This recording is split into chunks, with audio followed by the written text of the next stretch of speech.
Hello everyone, my name is Anna. For my informative speech, I'm gonna educate you on bipolar disorder. I'm gonna tell you what it is, I'm gonna tell you the diagnosis, the symptoms, and the treatment. So, bipolar disorder, it's a mood disorder that is characterized by high states of depression and high states of happiness or elation. But what is a major depressive disorder? A major depressive disorder is that one where a person has a lot of loss of interest, has a loss of happiness, loss of appetite. Is this like consistent mood changes throughout days or week? It is important to educate ourselves on mood disorders because they are way more common than we think, and bipolar is just one of them. But there's a bunch of mood disorders in the mood disorders are very much treatable with a combination of medication and therapy, and it can be around us, and that's why I feel like it's very important for us to learn about it. According to the National Institute of Mental Health, bipolar disorder is a brain disorder that causes unusual shifts in mood, activity, and ability to carry out day-to-day tasks. So, as the name says, bipolar consists of two poles. Pole number one, which is a depressive pole that involves basically lack of self-worth, hopelessness, loss of appetite, sleep deprivation, and the other pole that would be the euphoric state or the elation state that includes high self-esteem, confidence. The person will usually be very talkative, and they have a decreased need for sleep usually. You're probably wondering why or where does bipolar disorder comes from. There's not a clear reason why, like there's no way to spot a clear reason why, but it's usually a mixture of factors. It can be genetically, it can be like a hormone imbalance or neurotransmitter imbalance, or it can be even the mixture of both. It can be also triggered by like a loss of a loved one. It can be triggered by a traumatic event for stress, and if somebody else in your family had it before the patient, it can be usually trespassed to the other family member. When these symptoms get too bad at the point that it interferes with the person's ability to function, it's important to make a diagnosis. According to the U.S. Department of Health and Human Services, there's 4 types of bipolar disorder. Number 1 being bipolar 1, which is the worst of them all. It's characterized by manic episodes that can last up to 7 days. By manic symptoms such as the ones that I said before, and they can like aggravate. By depressive episodes that can even last up to 2 weeks, and also by the mixture of depression and mania at the same time. Number 2 being bipolar 2, which is a less aggressive version of bipolar 1.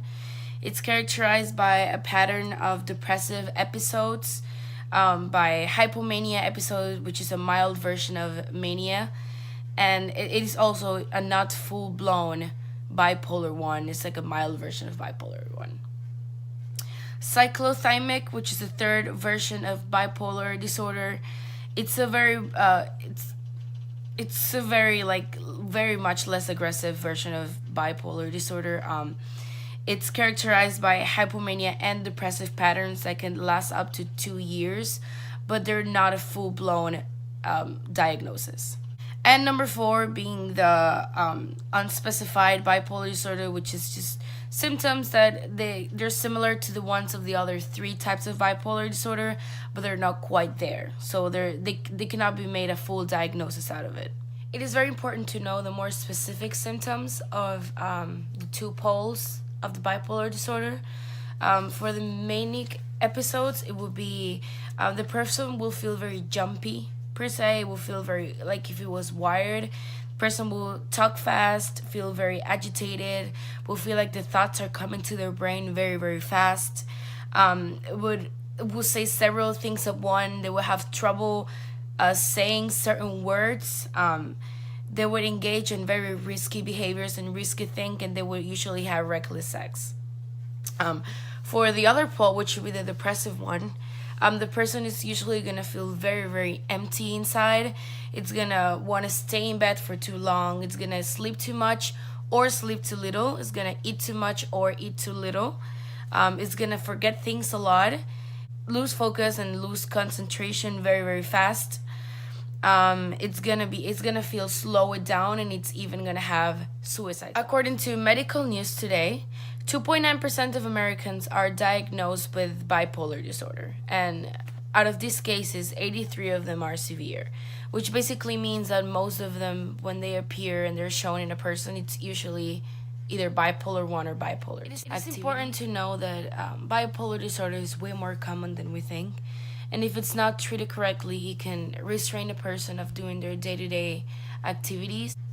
Sadly, some people never seek for help because they just think they're just a little bit sad, or they're just very, very happy at that point. Usually, people would know that something's wrong when they experience these two extremes of feelings, but some people just dismiss it, and it's important to understand that it is a thing. Even though there are two poles on bipolar disorder, medication and psychotherapy will help you, the patient, stay in the middle and just continue with their tasks and perfectly clear. Like, I feel just like to look around us and feel empathy for others, it's the key to make us better civilians and better persons, and make us in general better people. And I feel like if we ever see these symptoms on a loved one or even persons that are close to us, it is important to urgent and let them know that they should go to a doctor or a psychiatrist, because it's